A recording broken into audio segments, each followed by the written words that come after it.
నీకు నువ్వే గురువువి. నువ్వే సెలెక్ట్ చేసుకుంటావు. నీ గురువెవరో, నీకెవరు కావాలో. సో, సరైన టైంలో నీ యొక్క గురువు నీ దగ్గరకొచ్చేస్తారనమాట. మనకు మనమే గురువు.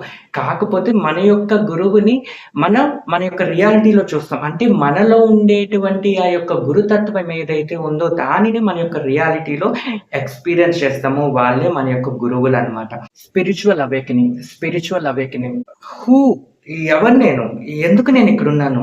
అసలెందుకోసం వచ్చాను? ఎందుకు ఈ బాడీ ఏంటి? అసలు నాకు ఈ కళ్ళెందుకున్నాయి? ఈ నోస్ ఎందుకుంది? ఈ మౌత్ ఎందుకుంది? హెడ్ ఎందుకుంది? బాడీ ఎందుకుంది? ఈ ఆలోచనలేంటి? ఈ మనుషులెవరు? ఈ యొక్క అమ్మానాన్నెవరు? ఈ యొక్క సమాజం ఏంటి?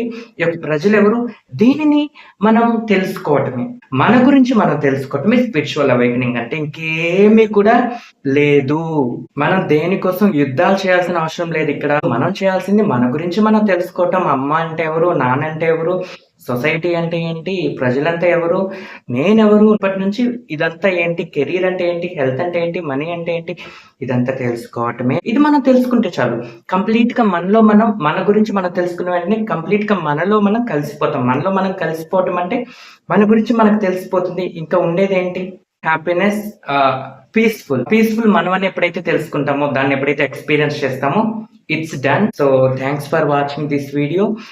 ఇంకా నేను వీడియోస్ పోస్ట్ చేస్తూ ఉంటాను. వాచ్ చేస్తూ ఉండండి.